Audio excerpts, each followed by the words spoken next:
Great, amazing morning to you. We are back. It's a little bit after the 8 o'clock hour.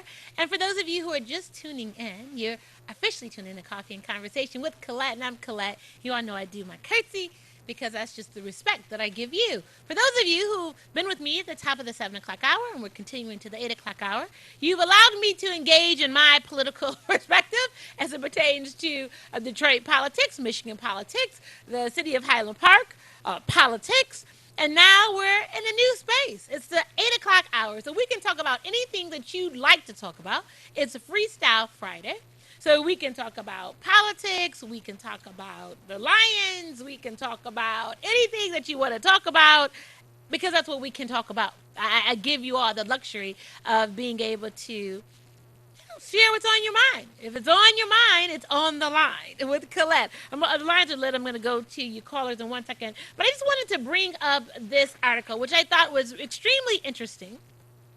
I think that it's an indicative of the nature of where we are right now as a society. I kind of teased at it yesterday, but I wanted to share it with you in its entirety on this morning, since this is the 8 o'clock hour. 56,000 voters in Illinois House District preferred Holocaust denier to moderate Democrat. And I just want to share that with you. Listen, USA Today reported that more than 56,000 voters in the Chicago area congressional district voted Tuesday for an avowed Nazi and Holocaust denier. Self-proclaimed Nazi Arthur Jones, running as a Republican, managed more than a quarter of the vote against Democratic Representative Dan Lipinski in a district that includes parts of Chicago's South Side and several neighboring suburbs. Lipinski, one of the most conservative Democrats in the House, coasted to a re-election. Jones, who's 70, ran unopposed in the GOP primary to capture the party's nomination in March. State Republican leaders who hadn't bothered to put up a candidate in a long-time Democratic stronghold immediately urged voters to shun him. Republican Governor Bruce Rauner urged district residents to, quote, vote for anybody but Jones. Senator Ted Cruz, a Texas Republican, also weighed in, quote, to the good people of Illinois, you have two reasonable choices. Write in another candidate or vote for the Democrat. Cruz wrote on Twitter, this bigoted fool should receive 0 votes. But he didn't. He received 56,000 votes, everyone. That is, to me, that's massive. And especially when you look at the districts. He was a part of Southside Chicago and then some other suburban communities. And for me, it reflects the nature of who we are in America right now. And here, I get it. I get that everyone has an opinion and that you have beliefs, and I get that. But I believe that this is so detrimental to where we are. And the truth is, and I want to know who you are. I think that was a difference when we talked about immediate times from slavery. When emancipation came and other people were still down south and everyone thought, oh, it would be easier for us when you come up north. Well, it didn't mean that people still liked you when you came up north. It was hidden in the corporate dynamics. They knew how to bait and switch. They knew how to put up a facade. Versus in the south, it was blatant. And so now I believe that we are in a political era and a climate where it's still the bait and switch. It's still the facade. So I'm going to create some talking points and I'm going to create a propaganda that allows you to believe that, oh, you don't have jobs because the immigrants are coming to take them. And you won't have the adequate housing that you need because all the monies are going to the immigrants who come into this country and they're receiving all of the assistance. But if you wanted to know a little something different, do you know a piece that the USA Today did as well? Asian, Muslim, and Latino immigrants across the U.S. helped Trump and the GOP win. Did you know that? There's an article that says as such. Adriana Eldon hovered outside the Dallas polling station Tuesday with a sign that read, Pete Sessions for Congress, and a t-shirt that said Latinas for Abbott. promoting both the incumbent Republican U.S. congressman from the Dallas suburbs and their incumbent Republican governor of Texas. Alden, who immigrated from Mexico 3 decades ago, wasn't letting President Donald Trump's harsh rhetoric on illegal immigrants get in the way of Republican wins. Quote, I believe in the sovereignty of the state, said Alden, a GOP activist and special advisor for Hispanic engagement for the Republican Party of Texas. This is a nation of immigrants, but we need to do everything we can for the rule of law. Alden joins a significant number of immigrant voters who supported the Republican Party on Tuesday, and in turn, Trump, despite the president's controversial stances, immigration leading up to the election. What does that tell you? So, does that tell you that it's about class and not color? So when you have an individual who's very clear that this United States, is made up of immigrants, but rule of law is that I want certain immigrants to be able to come in and others not so much. Isn't that the history of Cuba? That when you had the white Cubans who were able to leave and come to Miami and then be able to reap the benefits of under the embargo of, okay, I'm Cuban, but I'm white versus the color. It was about color. So the brown Cubans, those were the ones that were stuck in a space where we were denied everything. But the white Cubans who had the funds to be able to leave, they're reaping the benefits. So that's that. So isn't that interesting how we fight the wealth component with everyone else, but amongst each other, it's about skin color and skin color as it relates to our class. So we believe that we are better, and it's no different, I believe, and I'm going to equate that to growing up when they talk about the paper bag test. It's no different than if you were light-skinned versus a darker-skinned person, a black person. Then the lighter skin thought that they were better. But they talk about the octoroons, and you keep marrying to create a lighter bloodline. Or if you were of a darker complexion, then you thought it was better if you got someone of a lighter complexion. So you believe you were going to have lighter complexion children, and they could have quote-unquote good hair and everything that came with it.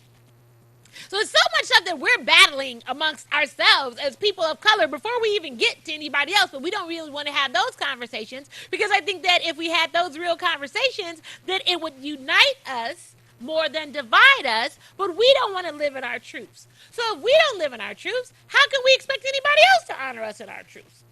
That's just the piece that I want to open. I'm going to go to the line, and I got a clip as well, but let me see what you have to say. Thanks for your patience. Good morning to you. Good morning. Good morning. You know, the whole history of black people coming out of slavery was fighting against policies that the legislators and the government was implementing against us, such as the Black Code. Okay. We had to try to fight to survive under the Black Code that was forced labor after slavery, and it took on the character as a feudal system. It was sharecropping. Yes. And that's the majority of black people were living in that up to 1941. Okay. Philip Randolph and the Brotherhood, Railroad Brotherhood, whatever the group was, they threatened to march on Washington. Okay. Roosevelt was forced to come up with a policy called Fair Labor Act policy. And that policy created a commission says if you had a contract, you had to hire black. Mm-hmm. If you was in government, had a government, the state and local government, you had to hire black then. Okay. Then that all the way up to that point, we were still fighting the codes, black codes. Mm-hmm. We had different laws. White law, they lived under the Constitution. Black people lived under the Black Code. Okay. Then became the Civil Rights Movement. Okay. The Civil Rights Movement moved us from under that. And after the Civil Rights moved us from that, well, they instituted something else, another policy. Okay. That policy was a suburbanization policy. Like they moved everything out of Detroit, all Hudson department store, all 18 factories of Chrysler, Ford, General Motors, all the things moved out. So we had to fight to survive under that. Okay. Then they came up with another policy. That policy was the 1965 and Nationality and Immigration Act. Okay. that policy was to finance a retail in Detroit through Small Business Administration. And they done that in all major cities where we had came from the South and came like Chicago, St. Louis, and Detroit. They instituted a foreign retailer. When you're traveling, that's why you see a foreign retailer in every black community across this country. Okay. Then they came up with another policy.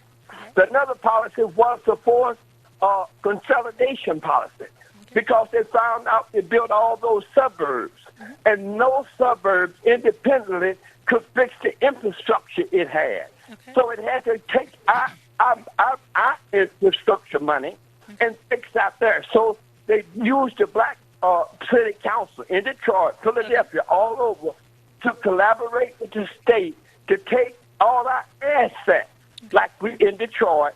And when they took all our assets, we found ourselves fighting, trying to survive, because all our tax assets, the garbage authority, zoo authority, bail-out authority. So we are always fighting for bare necessities against those policies. King told us that it's the policymakers that create the darkness in the black community. It wasn't us. We was reacting like the laws of mechanics. Act, react. And that's the real black history. And what's his name? Carter G. Wilson, his so-called Black History Month, is nothing but black achievement of individual. It's not history at all. And I'm almost through with mine so that people will understand those policies we were struggling against. And the last one we struggle against is ethnic cleansing. They're pushing all of us in the cities, in Detroit, all major cities, out of the cities to enclaves. That's another name, a suburban enclave. That's another name for a reservation. Okay. And so I don't know. It wasn't us. We was reacting, and we do sometimes. But it's the black intelligentsia who collaborated with the state governments all over the United States. It was the Obamas who elaborated with that policy when he got in office. It did not stop ethnic cleansing. And he hurt us, took $70 million from us and gave it to Wyandotte. He did that all over the United States. So, That's question. the black intelligentsia coming out of these colleges. The colleges have destroyed the black community across this country, the working class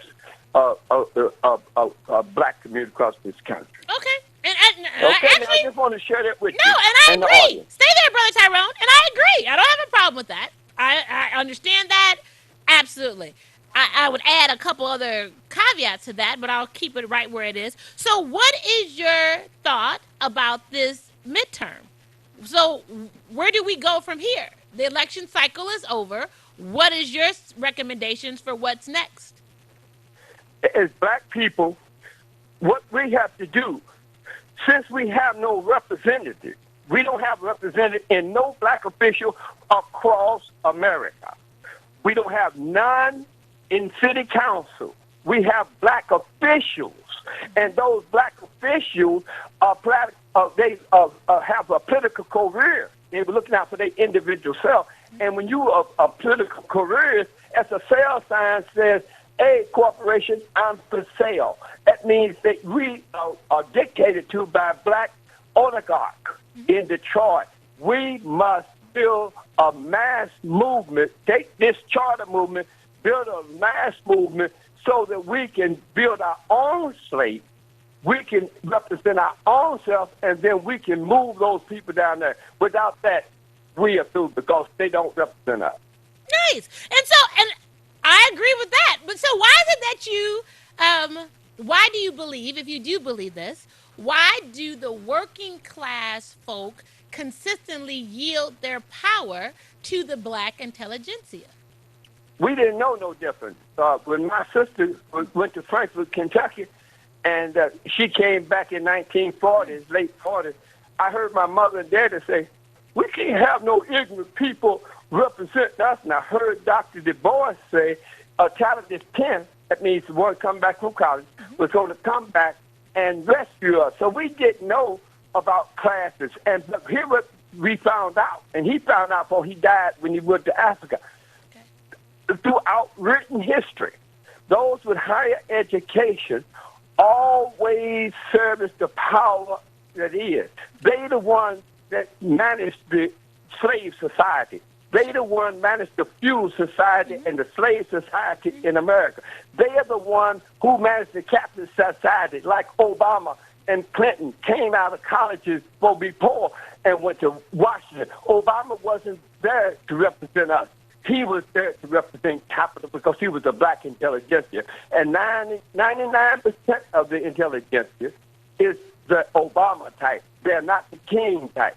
Yes. But the King, that's why the King shut our doors to those who got education, because those who got education is join us. They give us the ability to organize and to figure out what we're fighting about, because they got brain power. And that's why we can't shut our doors, because we could shut our doors to Martin Luther King Jr. But 99% of the intelligence come out of college, they come out and they service the power is. Yeah. And that goes for blacks as well as whites or Indian, whatever color. Yeah. I agree, Brother Tyrone, and I think you make a really great point. And I want us to really focus on what he said. And I believe that even when the working class person gets the opportunity, they turn into the intelligentsia. That's what I believe. Because we have had a history of voting for the working class person, the union person that represents the people, and then when they get into office, they change too. Let me just, it happens. Okay, now I'm going to hang up and listen. Absolutely. I appreciate it. So, Brother Tyrone, okay, absolutely have a great day. I agree with Bye-bye. everything that Brother Tyrone said.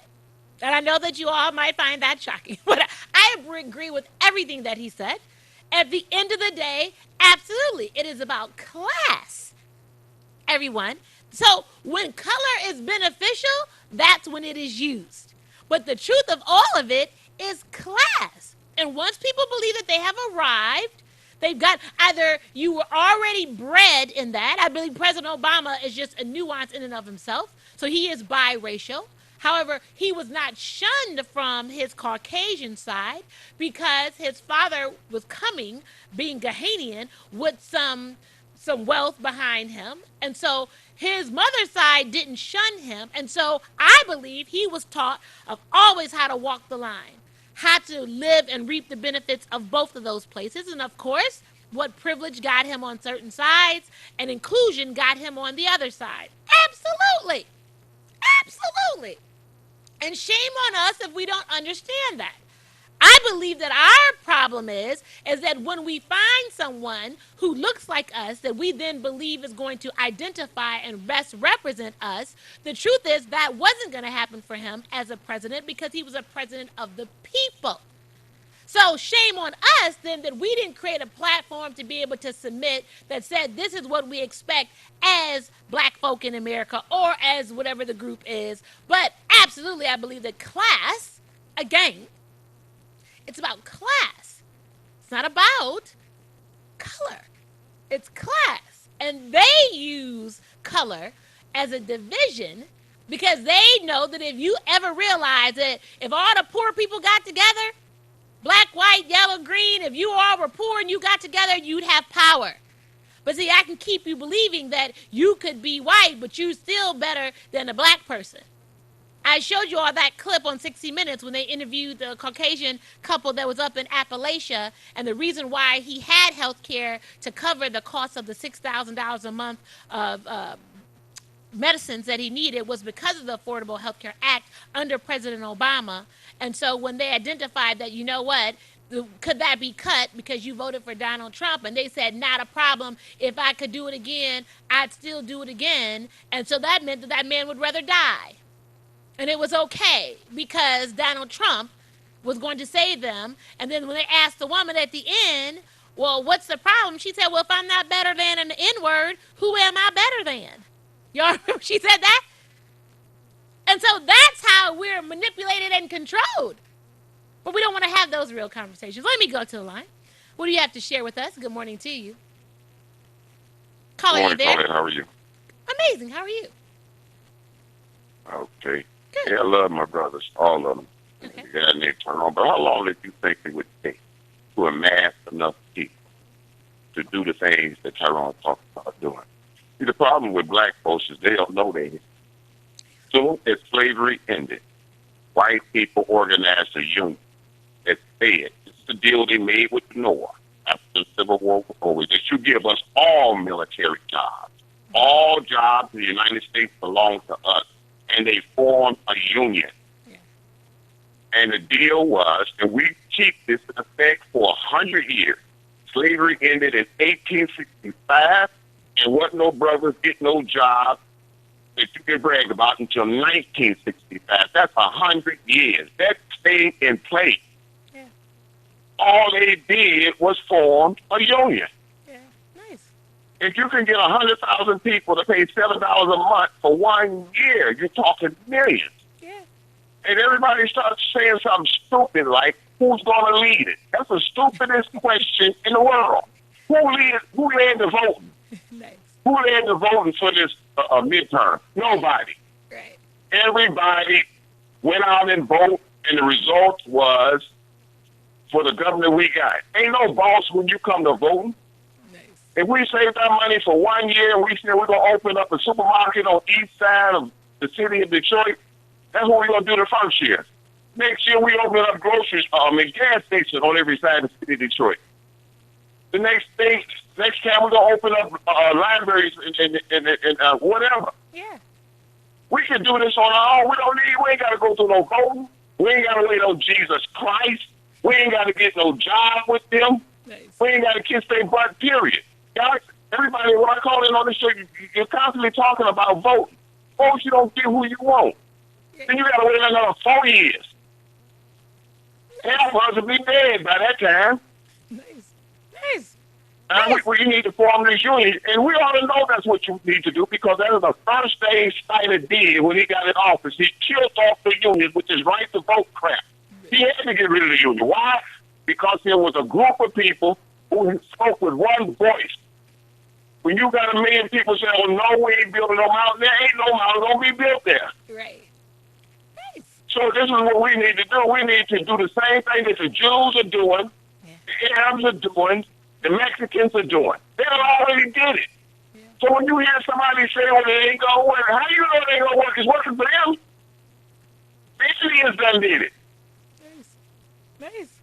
Well, stay there why for makes you think it ain't gonna work for us? stay there for a minute. And I totally agree. I believe, this is just me. I believe that we love to have the conversation about how we can fix things. But the actual work to do it, because you're right, we can do whatever it is we want to. We spend whatever we want to spend. We buy whatever we want to buy. We have the money. Absolutely. Absolutely. I totally agree. I totally agree. But Collette, don't you keep hearing about this black spending power? I think they got it up to $1 trillion now. Yeah. Ain't that what you keep hearing about? Oh, black people got $1 trillion. And they got $1 trillion spending power and they ain't doing a damn thing with it. And how long have you had $1 trillion spending power? Yeah. You done had it for years. And the whole time, you still haven't done nothing with your spending power.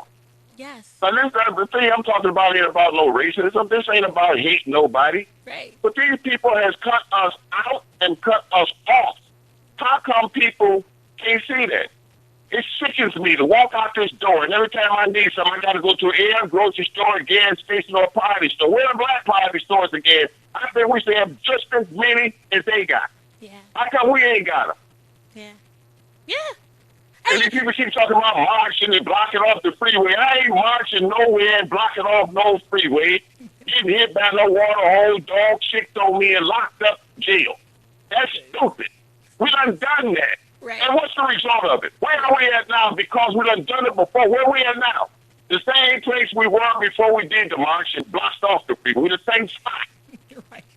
Right. But if you were paying $7 a month for the last 2 or 3 years, you would have what you want. You can buy your politicians just like the rest of them. Say it. Say Even that. if you decide to do some marching, you can finance that with the $7 a month money. You need money. These people don't want capital. They don't start, the capitalist stuff took over. We must become capitalists. Yeah. Come on. Ain't that what's going on now? The capitalist The capitalists that took over downtown, they own everything. And we would have started this 5 years ago. Dave Jimmer could have never did what he did. Thank you. We wouldn't have Mike Duggan as a president. I mean, as a mayor. Right. And that girl down there in the clerk's office, Jeffrey Winfrey, wouldn't even be there. Yeah. But we wouldn't have that crook. She's the first female Sambo that I know about. Ever since she's been in office, we've been having problems with voting. Hey. Ever since she's been in office. And everybody think we're going to resolve our problems doing voting. Voting ain't never did nothing for black people in the United States that never have and never will. Waiting on Jesus ain't helping us. They need to put Jesus and voting on the side for a minute. Nice. Yeah. And get this union together. And thanks for picking up my call, Ms. I Collette. appreciate it. I agree. I appreciate it. I love his passion and his energy. And it's the truth. It's absolutely the truth. And if you all don't take anything from what he just said, just picture what he said. If you got 100,000 people together and they pay $7 a month for dues, and you all know y'all do, wherever you working in the factory, in the plant, part of your union dues, you pay $7. If it's $7 a month, $10 a month, that's what you pay. And if you just added that up and you do it because it's part of your union and your stewardship, and so if something goes down, you'll have them represent you, and then they take those monies to do whatever it is they want to do under the guise of the union, and that's how they get things done. And half the time throughout and then you talk about a 10 or 15-year history that you've been working, that you paid into this. It's absolute great point. You got some churches that have 100,000 members. I'm just saying, $10 a month, absolutely. But I believe that it's a mindset. Remember, we weren't taught to think. We were taught to regurgitate and want everything that the white man has. That's what we were taught. And so we were lulled into sleep after the 100 years and the civil rights movement, and now we believe we have these rights on this book. And so now we just want to go work their jobs, and we want to go get the check, and we want to go spend, and we want to live paycheck to paycheck, and that's what we want to do. Because that's what we do. That's what we do. We don't want to own. It's work and ownership. We want to reap the benefits of it, but we don't want to put the blood, sweat, and tears into it and understand what it is to be owners. Understand what it is to be accountable. We want to sit and talk about it. We have a great platform with it. Maybe that's where we are. So we use all these things as a platform that never has to come to pass. We just sit and keep talking about it. That's just like auto insurance. Oh, I'm going to fix auto insurance. No, you're not. You can't. You keep getting that check. Pull up who the lobbyists when they cut checks to the elected officials.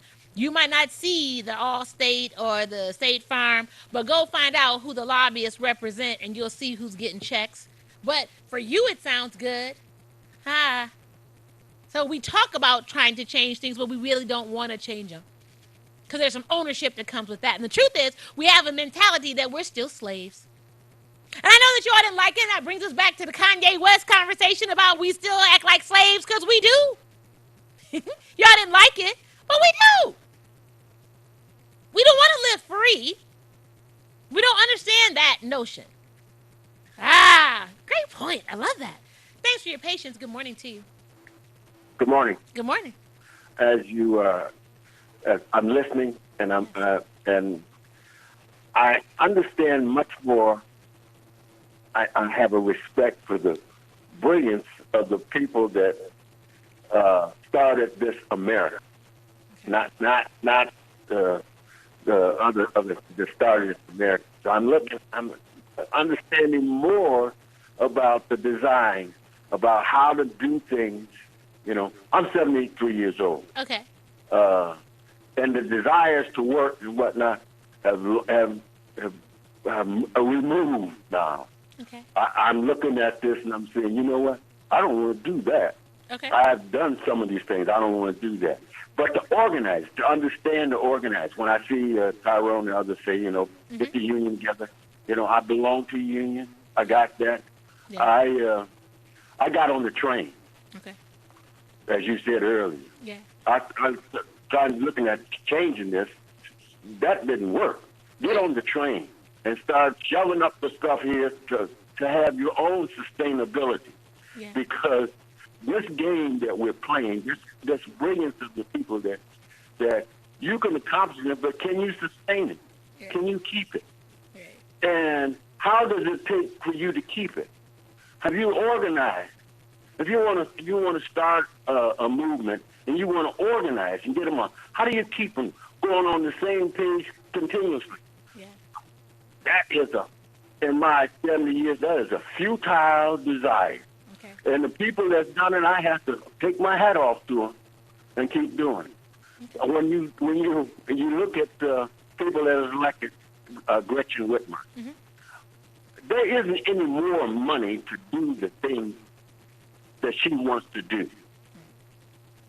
So what I'm looking at is you got to find some new money. All you're going to do is take away from something to do what you want to do another thing. All right. So someone's going to lose. Not we're all going to win. Someone's going to lose. Nice. Now, are you going to be the one that's losing?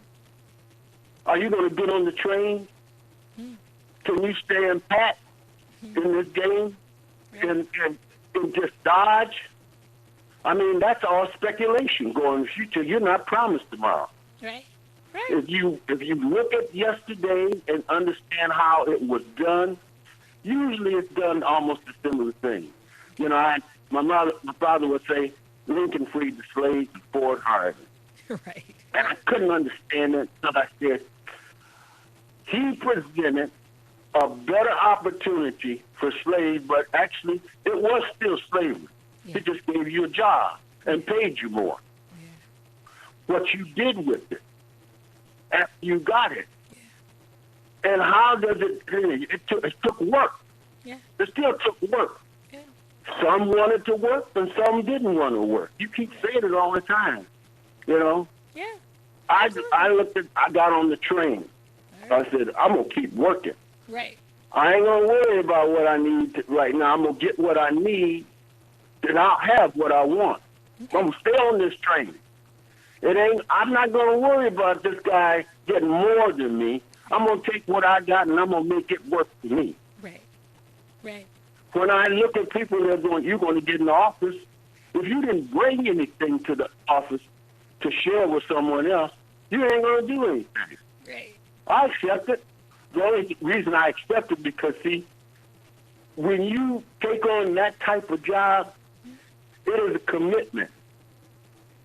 Because you're going to have to relinquish all the other opportunities that you could have done that took work, Yeah. that you exchange to get to do that job that's only going to have this much power.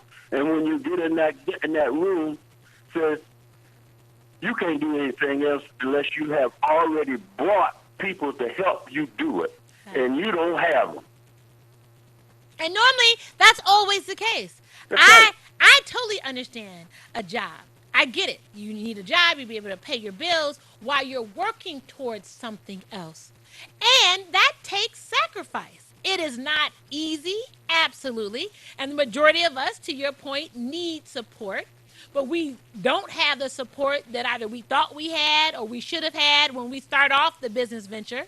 So we end up trying to work a job and we try to work the business. And then when you try to include your family in the conversation, then everybody wants to fight you, or everybody wants to tell you it can't work, or everybody wants to question what your business model is. And so we can't even do it together as a group because we have so many naysayers and non-supportive folks in our little groups that we supposedly depend on, because all of us will work harder at a job than we will with creating wealth for ourselves. And that's just the truth of it. And I believe it's just a mindset. And I tell you all, I share my experience. It was when I started buying real estate, everybody in my family, these were, people 30 some years older than me, had accumulated more wealth, and then questioned if what I was doing was right. I said, well, y'all don't even own the home you live in. So how you going to question what it is that I'm doing? Especially when I'm not asking you to invest. But we're so critical of each other when we try to do something that creates wealth for us. And majority of us, that's why we keep our mouth shut. Because if we are doing something, in order for you to not have to constantly keep explaining yourself and keep trying to ask for help, knowing you're not going to get it, and I keep trying, so I just keep it to myself. I just keep working on my own. I just keep grinding. And I pray to be able to find someone, maybe somewhere that looks like me, that's doing the same thing, so we can have a meeting of the minds. But if not, I just keep my head to the ground. You don't stay complacent, and you keep moving ahead. But I know it's not for everybody. I know it's not. And them, that's okay. Because that's what America does. Either you going to make it, that's when everybody else comes over to America and they look at us that are sitting here like you guys are fooling because what y'all got is better than any place else. And then you've just become complacent and you're not making this work for you. Let me add this one. You know, this Donald Trump and his fear of this caravan that's coming up from Mexico. And my opinion is that, see, when those people get here, they will do things that you won't do. Of course. Not only you, white people won't do it, people that live in America won't do it, and there are other people that's going to exploit them or even help them. And there's going to be winners and losers. Are you going to be one of the losers? Most, that's the fear. They are afraid to bring in immigrants because there's only so much. You may not be able to keep what you got. Well, remember, we talked about the census and Donald Trump, and it's been projected by 2043 that brown people will be the majority population. So then white folks can't rule by dominance and power because brown people will be the majority in this country. That's why they're trying to hinder and stop folks from coming into this country that are brown. Remember, he said, well, why can't we pick people from Europe? Or why can't we even pick people who are Asian? Why can't we bring them over here? Because you believe that they'll have an ideology that supports more of you so that you can continue to rule and keep your control. Versus brown people, these are the folks that are everything that they've gone through and they're coming over here. They're not going to sit up and put up with what you got going on. These folks will fight. They sit and talk about the Mexicans and what's going on. These Mexican folks, well, you've seen them, especially in southern places where they have like the meat packing companies or whatever. They come in and there might be 2 or 3 of them in a household and they buckle down and they get that money and they send some back to their family members and they're amassing that money. They're not going to sit up here and let you tell them no. That's not how this is going to work. So it's his ability to control the dynamic so he keeps power. That's what this is about. And either we're going to create power and understand it so that we can live in our power, or we'll continue to give our power away. I appreciate your call. I got to get the other 2 callers in. Everyone, we're having a real conversation this morning. I'm so glad that you're a part of it. Thanks for your patience. Good morning to you. Good morning. Good morning. Hello? Yes, I can hear you. Can you speak up a little bit? Yes. Hi. Okay. Good morning, Collette. Good morning. I'm listening to you today. It brought something up to me. Okay. And I'm thinking about where our race of people lost the art of organizing. Okay. And when I say that, I mean that trust factor. Now, it's very easy to say we all need to get together and put $7 a month together or whatever else. Mm-hmm. But what comes into the picture and what is toxic is people say, well, who's going to watch the money? Who's going to be over it? Who's going to be the top guy? You know, all that kind of stuff. You know, folks want to be, everybody wants to be the chief, and nobody wants to be the Indian. Yes. And even when I listened to what Tyrone was saying today, there is some big negativity about what they call the intelligentsia or whatever. You know, people being upset because somebody has a college degree and I don't have one, and you know, all that kind of stuff. I see that kind of stuff. People getting, I don't know, they get intimidated. Yes. Because somebody may have a higher education. Now you've gone to school, and I think you said Bartman and different things like that, and traveled the world. Mm-hmm. And I heard you allude to someone calling you the B word because you think you know all of it. Mm-hmm. See, we have to get past that stuff. You cannot be intimidated because maybe you didn't finish high school and I have a master's degree. We still are all in the same boat. It doesn't matter. when they look at us, we feel that N-word. Okay, Right. that's been proven over and over again. Right. So I think that is in lies where the problem is that people are tied up in titles. They're intimidated by titles. Okay, I'm Doctor So and So. I'm Master Degree So and So. I'm Factory Worker So and So. Yes. You know, Yes.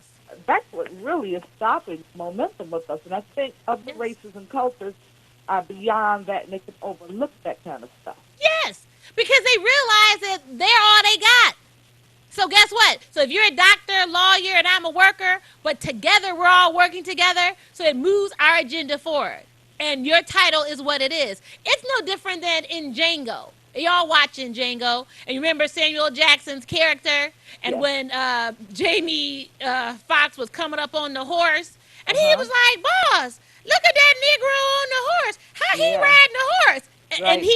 he had DiCaprio's character say, "Well, calm down. You know, there are some black men or whatever that are free or whatever the case may be." It's that whole ideology. You can pay your money into your dues, and you don't question who's the leader of the union and any of that looks like you is going to work on your behalf. You don't ask any of those questions. And you know But why when I it call comes to that? somebody that looks Because like us, then you because want to they're ask white 50 people million questions. that was over the union. Who organized? I mean, true enough, black folks were able to join into the union, but there was no black face in the top rung of union leadership. Those were white people. Right. And I'm just calling it just like it is. Now, we will trust white people to handle our money, but we will not trust ourselves Say it. to handle our money. Just like Mike Duggan rode in here on a horse, basically a carpet guy, bagger, and did that right-in thing. Nobody black would have ever been able to accomplish that. We all know that. But because Absolutely. he's a white man, we'll trust him, Yeah. you see. All That, day. that's where the problem is. And That's so where the problem Tyrone is. and everybody else out here who talks about, well, we need to get together and put this money together and everything. Yeah, try it and see how far you go. And I'm not saying it can't happen, Right. it won't happen, but we've got to throw that away, that toxicity of being envious of each other Yeah. and titles and not trusting each other. Yeah. That's where the problem is. You said it. They taught us well. That's slavery. Again, that's slavery. When you But act like again, a slave, that's that whole mentality But that when you we had Black Wall Street down in Oklahoma, Yeah. most people did it. It's like we don't have to reconstruct the wheel. It's been done before. Black folks were able to do stuff and trust each other before. But Well, that once- was before we all realized that we wanted what they had. Remember, yeah, when we yeah, were that was when we before the had to integration thing. when we had to work with each other, that's We all did. we had. We built our communities and we sustained our communities. That's right. But as Absolutely. soon as we got the idea that we needed to get what they got, and I want to live where they live, and I want and that propaganda, and we fell into that, it Yep. killed us. That's right. It And killed we're us. still dead in that respect. We Nice. will go out and turn inside out to somebody like I've heard people holler about Bernie Sanders and Yeah. Mike Duggan and and all that, but don't hear anybody lauding any black person that's on top. I hear criticism about Obama every single day to this day, and very little about that idiot we got up there in the White House is doing nothing for black folks. He ain't doing nothing for white folks either, to tell you the truth. Okay? But, Right. critical. Nice. Remember West and what's the other guy's name? Smiley. Had Yeah. a bus going around the country Yeah. to criticize President Obama, Yeah. who has not done anything for black people. Yeah. But did black people give the man an agenda? No. No. They didn't tell him nothing. They didn't And- expect him to know what we want because he's supposed to be a black guy. And stay there. It's ridiculous. And stay there. And all the white presidents before ain't never done nothing for black people. Nope. And Nope. you ain't never said nothing about it. Nope. But as soon as the black face gets in, oh, you're Oh, not my working God. hard enough for black people. Stop. Right. You make a And great that's- point. I'm that's going to get the the kind of- last two callers in before our time is up. I so Okay, but that's the appreciate you. dynamic I'm talking about. That's firstly the problem. Absolutely. I got it. Everyone, I mean, that's what it is. But maybe you know something different. Good morning to you. Hey, good morning. Good morning. Deputy Chief. Yes. Hey, look, first of all, again, I want to thank all of the viewers and listeners in the audience, TV 33 audience, for supporting the People's Slate, Okay. okay? Yeah. Uh, this this thing, the formula for success, okay, for us, our community, our city, is knowledge, education, organization, communication, money, time. That equals success. I want everyone to turn and Google Motor City Muckraker and look at the two articles. One titled Duggan's Political Machine Pumps Money into Fight Over Revisions to Charter. Okay. The second article, Detroit Voters Were Not Fooled by Heavily Funded Dishonest Campaign Over Charter Commission. Okay. And you will see the formula that the mayor, Gilbert, and the Detroit Regional Chamber use. Sure. Okay? Okay. Some of those components we should use. Okay? We will never have the money that that entity has. But as long as we have some money, we can win this thing. We did it. We did it through. We've got 4 members of the People's Plate out of 6 members to sit on the chart. Okay. And they only had $1,700. All right. Okay? Okay. And so we won. And so, hey, again, if you want to have someone in there in elected position to represent our interests, call Kenny Candleman Holloway at 313-778-0979, or you can call me, Reginald Amos, Deputy Chief, 313-399-8290. All right. We must get behind this the People's Slate with our foot power and our financial resource, and whatever you can give, do it on a consistent basis.